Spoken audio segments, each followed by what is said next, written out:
Halo teman-teman, selamat datang lagi di channel saya di Rimba Borneo. Apa kabar semuanya? Nah, nggak pakai waktu lama, saya langsung ingin menjawab Q&A dari kalian. Nah, buat kalian yang mungkin penasaran, kalian bisa cek video sebelumnya tentang sejarah saya memulai usaha ini dan saya open Q&A seperti itu. Nah, langsung aja kita masuk ke pertanyaan pertama. Di sini ada beberapa belas ya, saya lupa. Kalau nggak salah itu ada 17 atau 18 pertanyaan yang sudah saya saring. Dan nanti di akhir akan saya umumkan bagaimana caranya untuk mengklaim hadiah kalian. Jadi semua yang saya tampilkan ke sini itu akan dapat surprise seperti itu ya, atau dapat hadiah. Oke. Jadi langsung aja kita ke yang pertama, yaitu dari Ruli Sandria. Nah, pertanyaannya gini nih. Mau tanya Om, bagaimana solusi agar tanaman cepat rimbun dan sehat dengan kondisi seadanya pakai air pump seperti di kota Surabaya? Sampai mumet aku. Waduh, jangan sampai mumet ya. Om, tanamanku melting kabeh terus lambat pertumbuhan. Nah, jadi begini teman-teman. Untuk pertanyaan seperti ini tuh udah sering ya buat Mas Ruli, udah sering saya jelaskan juga, dan orang-orang YouTuber lain juga udah saya jelaskan. Jadi begini, untuk aquascape itu kan semuanya saling berhubungan antara satu komponen dan komponen yang lain ya. Jadi kita tidak bisa serta-merta menyalahkan A, B, C, dan Z. Nah, untuk air PDAM itu saya nggak tahu gimana kualitasnya di sana. Cuma umumnya sih oke ya. Suhunya juga harus Mas Rudi jaga. Jangan sampai itu lebih dari 28 derajat Celcius. Bisa menggunakan kipas. Di Surabaya kan panas. Nah, jadi yang ingin saya tanyakan juga, tanaman apa nih yang Mas Ruli tanam gitu. Usahakan ketika di kondisi yang seperti itu ya, airnya kurang bagus, suhunya kurang bagus, itu gunakan tanaman yang bandel ya, seperti cryptocorin. Terus kemudian dari jenis-jenis stem itu ada Hygrophila kompak, Hygrophila siamensis, Hygrophila difformis ya, Hygrophila polysperma, terus kemudian ada Echinodorus ya, ada tiger lotus. Nah, itu salah satu tanaman yang bisa Mas Ruli tanam gitu. Nggak semua tanaman bisa masuk ya, jadi harus dipilih sesuai dengan kemampuan daya dukung aquascape-nya Mas Ruli seperti itu ya. Oke, jadi mungkin itu bisa menjawab. Kita lanjut lagi ke pertanyaan kedua dari siapa ini? Kita lihat. Oke, dari Yusuf Fatoni. Oke, selamat malam Yusuf, atau selamat siang, atau selamat sore, tergantung nontonnya kapan. Bang, dulu pada saat pertama bikin aquascape, temanya apa ya? Kemudian hasilnya gagal apa berhasil? Maaf nih, saya masih nol dalam hal aquascape. Makanya itu untuk mengawali bikin tanya-tanya dulu. Oke. Buat Mas Yusuf, jadi pada saat pertama kali bikin itu saya temanya apa ya, bisa dikatakan ngawur, nggak pakai tema gitu ya, karena pada saat itu pun karena saya masih belum pede, jadi saya saat itu datang ke Splendid ya. Splendid itu toko atau pasar ikan hias, pasar burung di Malang. Nah, minta bikinkan sama orangnya. Kala itu dibikinkan itu dengan kayu rasa mala satu di sebelah kanan, kemudian di sebelah kiri itu batu ditata kayak pagar gitu, kemudian dikasih karpet moss ya, dan itu bisa dikatakan ya berhasil hidup gitu ya. Cuma karpet mossnya itu yang nggak kurang berhasil, karena karpet moss itu rawan kotor, dan saat itu tuh kotor banget, jadi akhirnya saya angkat itu karpet mossnya gitu. Oke, lanjut ke roda 4. Oke, perkiraan tren hobi aquascape ini bertahan sampai berapa lama Mas gitu. Oke, jadi begini, saya bukan dukun, bukan juga peramal, saya nggak tahu ya, jadi saya nggak mau mendahului yang ada di atas. Cuma berdasarkan analisa saya, hobi di bidang dunia air, akuarium itu bertahan sepanjang masa ya. Kalau kalian ingat, mungkin dari zaman orang tua kita, akuarium itu udah ada gitu. Dari tahun peperangan, akuarium itu udah ada sampai detik ini. Cuma isinya aja yang berubah-ubah. Untuk aquascape dari zaman dulu tuh udah ada gitu. Orang nyoba-nyoba masukin tanaman-tanaman plastik, tanaman-tanaman yang ada di sekitar gitu kan. Cuma bedanya dulu orang belum teredukasi. Nah, tema-tema yang berhubungan dengan alam ya, itu kalau menurut saya sampai akhir zaman, selama tanaman itu masih ada, saya rasa itu tidak akan hilang. Seperti vertical garden ya, paludarium, taman, itu kan nggak akan hilang, karena semakin kesini itu semakin tema orang itu semakin go green gitu ya, rindu sama alam ketika bangunnya sudah banyak kota. Jadi jawabannya adalah masih sangat lama teman-teman gitu. Cuma untuk masalah harganya saya kurang tahu ya, namanya harga pasar itu kan ada momentum tertentu yang itu sangat tinggi dan ketika di suatu momen sangat rendah atau sedang. Oke, lanjut dari siapa ini? Jableh TV ya.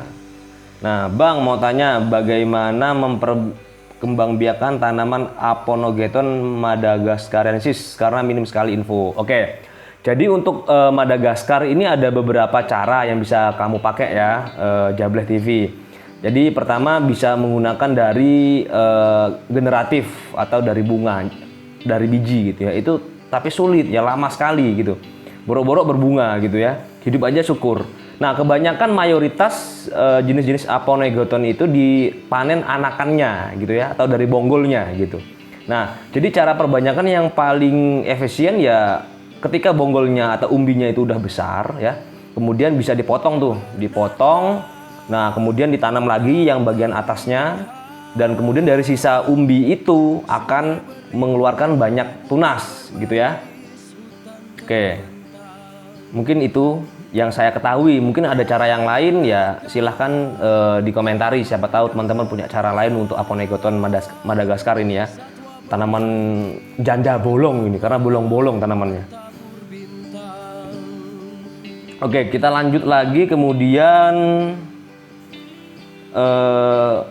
ada dari Pak RT. Oke, Pak RT dari mana nih? Pak RT ya. Oke, selamat malam Pak RT.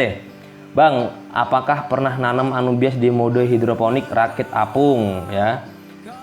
Skala bisnis, hal positif dan negatifnya seperti apa untuk perkembangan anubias tersebut? Terima kasih. Jadi begini, saya belum pernah untuk rakit apung, tapi kalau hidroponik sistem DFT ya dan NFT itu pernah. Nah, cuma begini, baik rakit apung maupun sistem yang lain ya, itu cocoknya untuk pembesaran karena kebanyakan fasilitas hidroponik ini dipakai ketika ya itu dapat bibit dari hasil lab kultur jaringan yang banyak, kemudian diaklimatisasi atau dibesarkan di kultur jaringan. Maksud saya di hidroponik itu tadi gitu.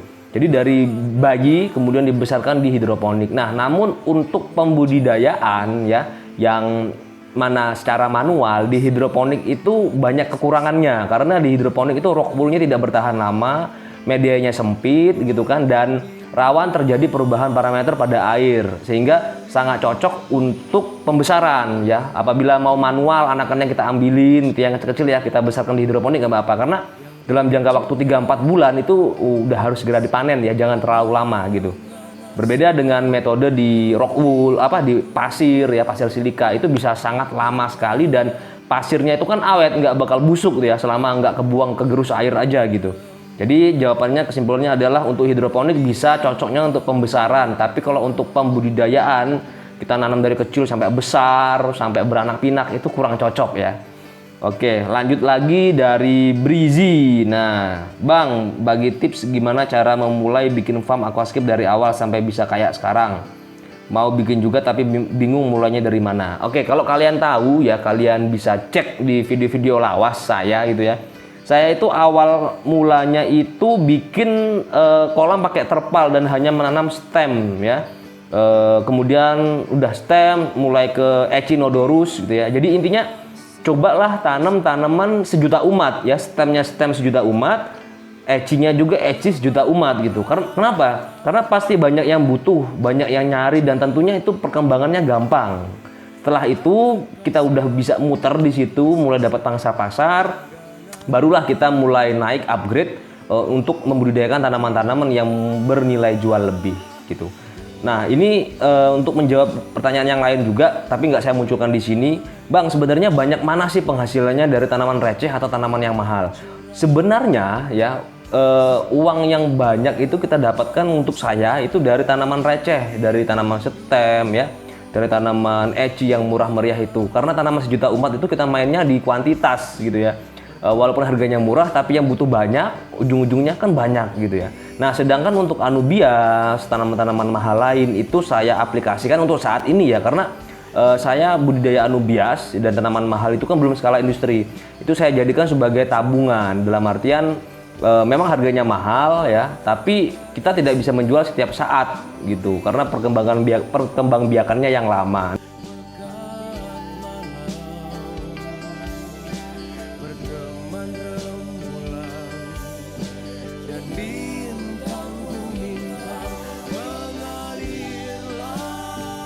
Oke, lanjut kita ke pertanyaan berikutnya nih dari Mahfuz Ardian. Oke, kenapa tertarik ke dunia aquascape Bang gitu ya? Ya tentunya saya pribadi dari kecil itu memang suka tanaman, hewan gitu ya. Dunia alam itu memang seneng. Jadi ya orang yang memiliki kecenderungan hobi di bidang itu pasti kemungkinan besar main di aquascape-nya tinggi gitu ya. Karena kan alam gitu.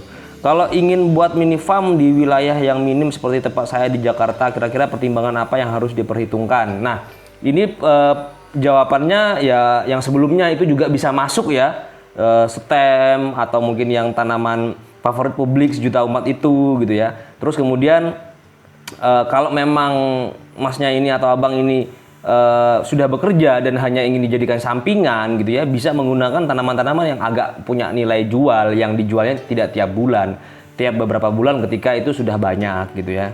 Oke, untuk di Jakarta bisa aja di dalam ruangan. Kalau di luar ruangannya tembok semua, kalian bikin fasilitas kayak saya di dalam ruangan budidaya anubias itu bisa.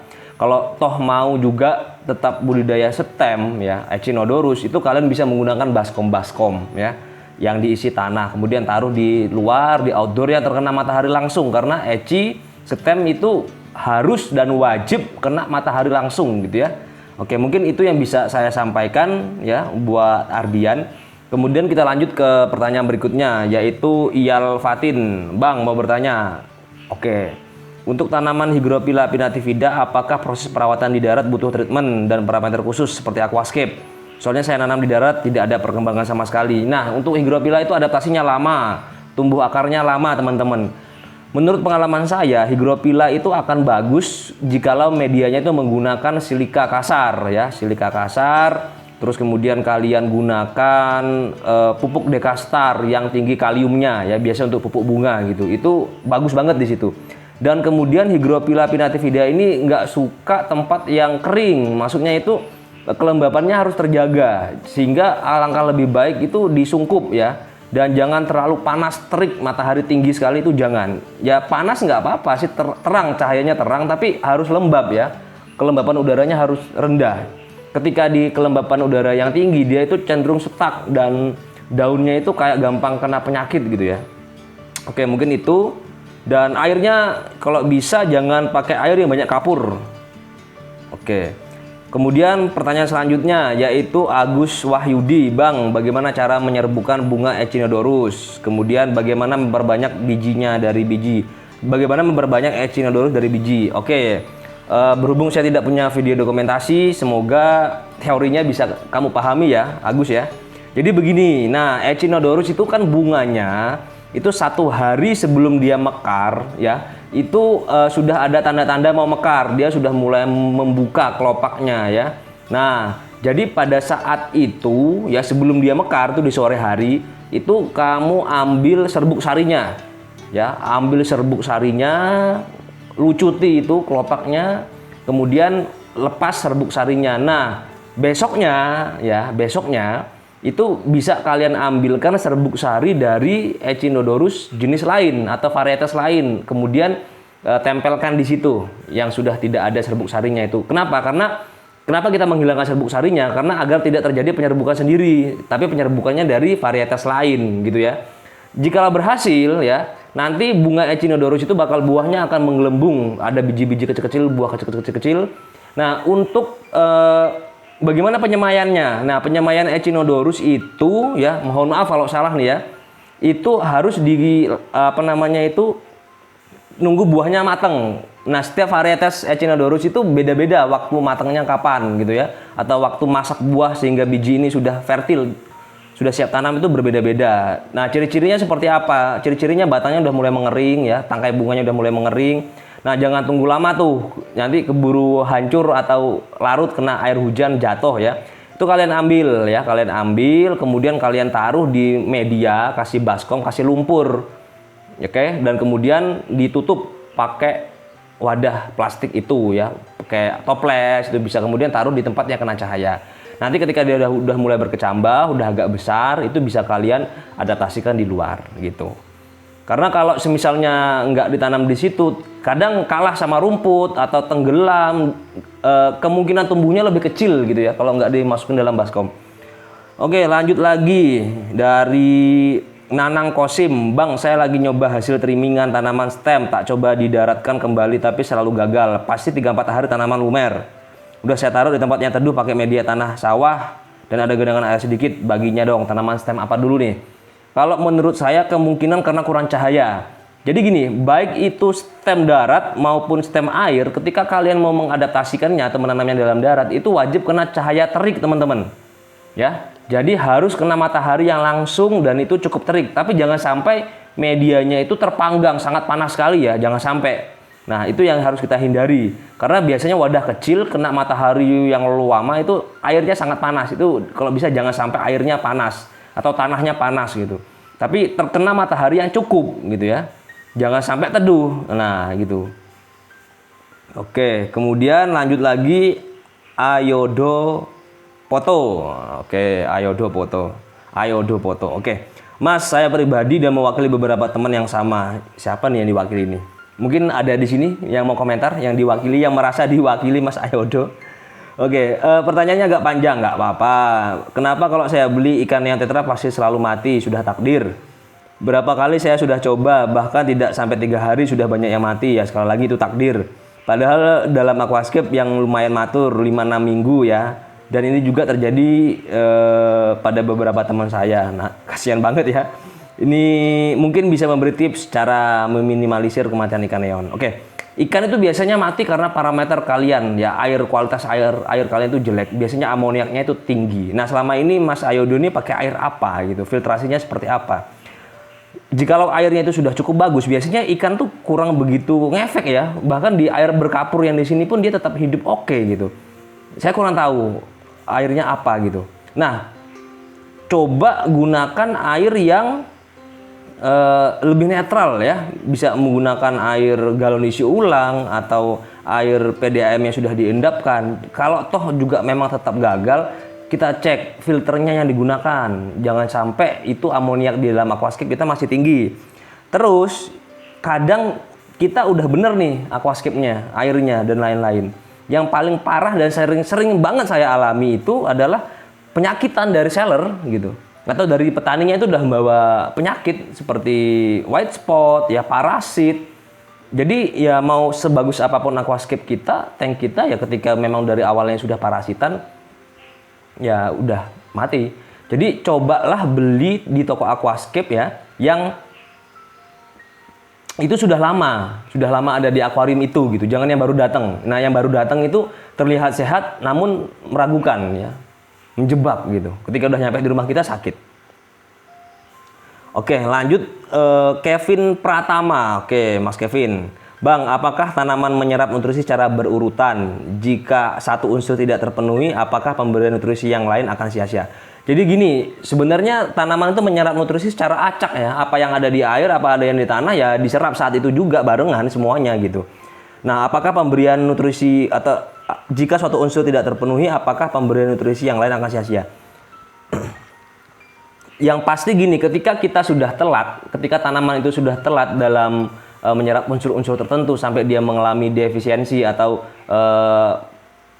perlahan menuju ke arah kematian lah ya bahasanya ya. Ya memang kadang ketika kita kasih pupuk berikutnya udah telat gitu. Ibaratnya dia sudah mengalami gagal organ gitu.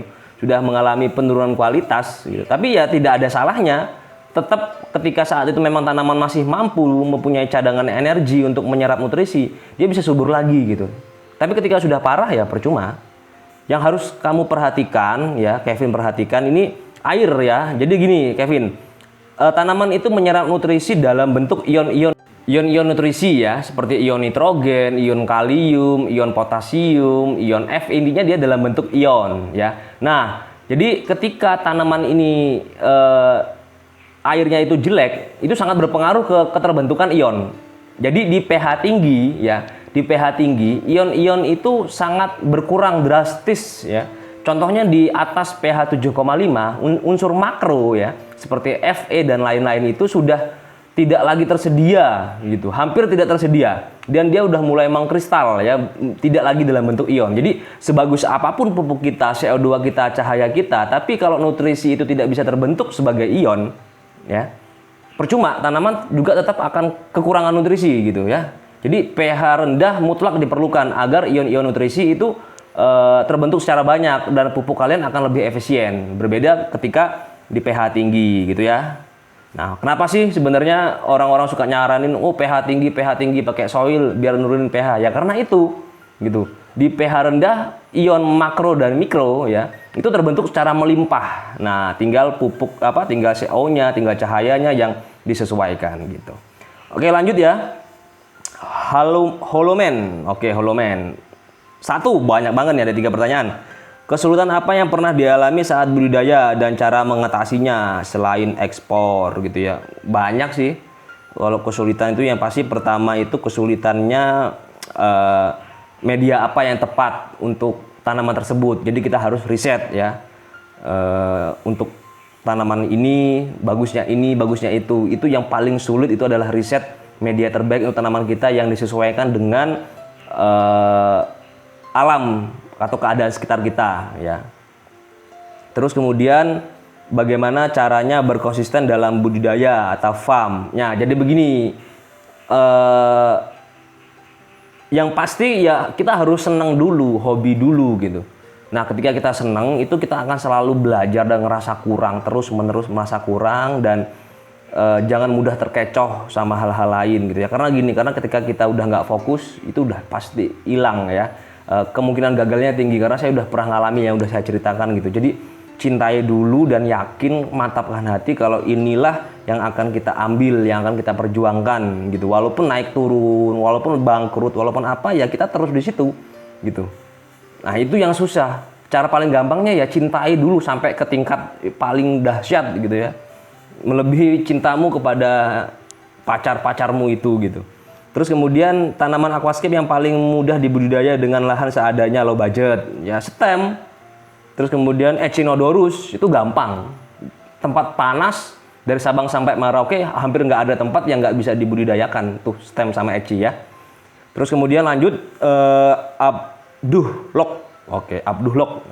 Oke, mau tanya Bang, untuk perbedaan daerah di Jawa dan Kalimantan apa ada perbedaan entah itu suhu air atau yang lain ya? Yang bisa berpengaruh ke hasil tanaman aquascape. Makasih, oke makasih kembali sudah bertanya. Jadi begini, benar sekali setiap daerah itu memiliki karakteristiknya masing-masing, mulai dari batuannya, iklimnya, airnya gitu ya. Untuk di Jawa itu karena daerah pulau vulkanik ya teman-teman ya, karena Jawa ini pulau yang baru terbentuk gitu, pulau muda. Sedangkan Kalimantan itu pulau tua teman-teman, sudah ada sejak zaman dinosaurus.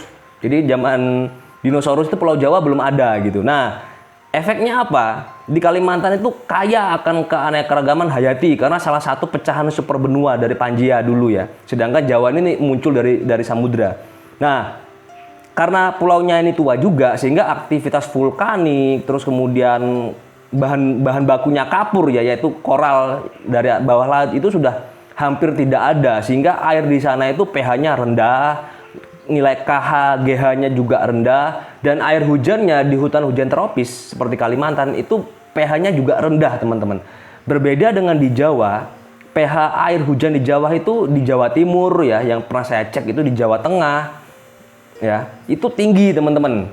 pH-nya tinggi bisa 9, bahkan sampai hampir 10. Jadi banyak di antara kalian yang mencoba dan laporan kepada saya malah mati itu pakai air hujan. Jadi air hujan di Jawa itu jelek teman-teman. Dan air tanahnya umumnya ya, kecuali daerah perbukitan, pegunungan itu ya, itu nilai KH atau kapurnya itu tinggi sekali gitu. Ujung-ujungnya apa? Ketika kapurnya tinggi, GHKH tinggi, pH tinggi, pengaruhnya apa? Yaitu nutrisi tidak terbentuk menjadi ion, sehingga ya percuma kita melakukan pemupukan. CO2 yang banyak, cahaya yang banyak juga akan percuma gitu. Lanjut, kebanyakan ngoceh ya. Yusuf Imanansah. Oke, Bang Yusuf, apa kabar? Bang, apa reaksi pertama kali istri abang ketika tahu bisnis aquascape menjanjikan? Salam kobok dari Sintang, Kalimantan Barat. Halo, salam sidak Sintang tuh. Apa kabar tuh? Nah, kalau saya ini dari Sambas, Biak Sambas tuh beh. Yeah. Nah, oke, kita jadi bahasa daerah di sini pertanyaannya aquascape. Jadi gini, untuk reaksi istri sih support. Ya supportnya karena apa? Gini. Saya ketemu sama istri saya itu justru ketika saya masuk hutan gitu. Jadi pada tahun 2016 itu saya kan sering keluar masuk hutan, masih main buci pelandra karena itu bawa turis ya kadang ya. Nah, jadi ketika saya masuk di salah satu daerah perkampungan Dayak, kala itu 1 bulan saya di situ ya. Dan kemudian ya terjadilah cinlok di situ ya kan, langsung saya ajak nikah. Gitu, langsung saya bawa pulang ke Jawa. Jadi ya udah tau lah kalau memang kerjaan saya itu nyari hutan dan jual tanaman gitu, dan dia nerima. Jadi nggak kaget lagi gitu ya. Oke, jadi intinya nemu istri di tengah hutan. Memang bener, jadi kampungnya istri itu bener-bener di tengah hutan, di hutan lindung gitu. Kampungnya itu, jadi nggak ada akses jalan. Katanya pemerintah sulit membangun jalan ya karena status hutan lindungnya itu ya. Padahal saya pikir ya desa itu udah ada sebelum negara ini ada gitu kan. Oke, lanjut, malah ngomongin pribadi. Pertanyaan nih Bang, dari Wong Magelang. Apa kabar Wong Magelang? Dari Arek Kediri. Nah, dari pertama kali Abang mulai usaha, apakah sendirian atau bareng sama teman, dan sampai detik ini berapa jumlah karyawan dan teman-teman yang bantu ya? Keluh kesahnya sampai sekarang. Oke, saya nggak mau panjang lebar bahas di sini ya. Pertama pasti sendiri ya, nggak mungkin kita awal-awal udah belum juga sukses ya, udah mau ngajak partner atau nanam saham atau apa. Itu bisa dilakukan ketika memang usaha kita sudah bagus dan kita butuh support yang memang udah nggak bisa kita lakukan, silahkan ya. Jadi saya awalnya itu mulai sendirian gitu ya. Nah, terus kemudian sampai detik ini berapa jumlah karyawan dan teman-teman yang bantu. Untuk sekarang karyawan ada 3 karyawan dan 1 partner, yaitu admin Aquarimba. Jadi sekarang admin Aquarimba itu ya kebetulan adik saya sendiri itu ikut join di usaha ini gitu. Terus kemudian yang terakhir, oke, sampai yang terakhir ini panjang banget ya Q&A-nya karena saya menjawab banyak pertanyaan dan bertele-tele jawabannya gitu. Cuma semoga kalian nggak bosen nontonnya. Dan kalau ada iklan ya tahu sendiri harus diapain ya. Nggak usah disebutin, nanti dimarahin sama YouTube. Ans Indonesia, oke, Semut Indonesia. Pertanyaan, oke, jawaban. Pertanyaannya ini, mana yang lebih menguntungkan di farm Abang? Tanaman murah tapi pembelian banyak atau tanaman mahal? Bisa dibikinkan video top seller tanaman apa dari top penghasilan dari penjualan? Udah saya jawab juga ya tadi ya. Yang paling menguntungkan itu sebenarnya ya anubias. Itu banyak sekali, itu saya punya 1000 aja 1 bulan nggak sampai bahkan habis gitu, karena kebutuhan anubias kita sangat banyak. Cuma ya udah habis ya selesai gitu, selama bulan depan 2 bulan ke depan ya nggak ada lagi anubias yang bisa dipanen gitu, karena saya pribadi belum bisa untuk skala industri, skala bisnis massal untuk anubias. Nah, ketika kita nggak bisa menghasilkan dalam periode itu, makan apa kan gitu kan. Jadi yang paling banyak hasilnya, uangnya, yaitu memang dari tanaman mahal itu seperti anubias, anubias pinto dan lain-lain petit. Gitu. Tapi yang rutin, nah itu yang cukup menjanjikan kalau dikumpulkan sedikit demi sedikit itu ya dari tanaman receh, tanaman sejuta umat, eci, kripto, setem, gitu. Bahkan itu bisa ngalahin anubias ketika digabung total keseluruhan penjualannya, gitu. Oke. Mungkin itu yang bisa saya sampaikan buat teman-teman. Jadi begini ya. Untuk ketentuan bagaimana sih cara untuk ngeklaim hadiah buat teman-teman yang sudah diumumkan di sini. Jadi semua yang saya kumpulkan tadi, yang saya munculkan maksudnya, itu akan mendapatkan surprise dari saya, hadiah dari saya, yaitu kesemuanya itu mendapatkan 1 batang anubias petit dan voucher senilai 50.000. Bukan voucher ya, tanaman senilai 50.000 yang akan saya berikan secara acak buat kalian. Nah, bagaimana cara ngeklipnya Bang gitu? Caranya adalah kalian belanja di Tokopedia, Shopee atau Bukalapak, dan nanti kalian chat di situ adminnya dan kalian buktikan kalau kalian itu memang yang menang atau yang muncul jawabannya, pertanyaannya di Q&A ini seperti itu, dan kalian wajib beli item bebas apapun, nominalnya bebas. Dan mungkin akhir kata itu yang bisa saya sampaikan buat kalian. Apabila ada pertanyaan silahkan tinggalkan di kolom komentar. Dan Q&A ini memang saya jawab secara cepat ya, tidak nunggu waktu lama karena akan ada video selanjutnya yang sudah mengantri gitu. Daripada bingung langsung saya jawab aja sekarang. Oke, mungkin itu aja. Sampai jumpa dan salam kobok-kobok terus.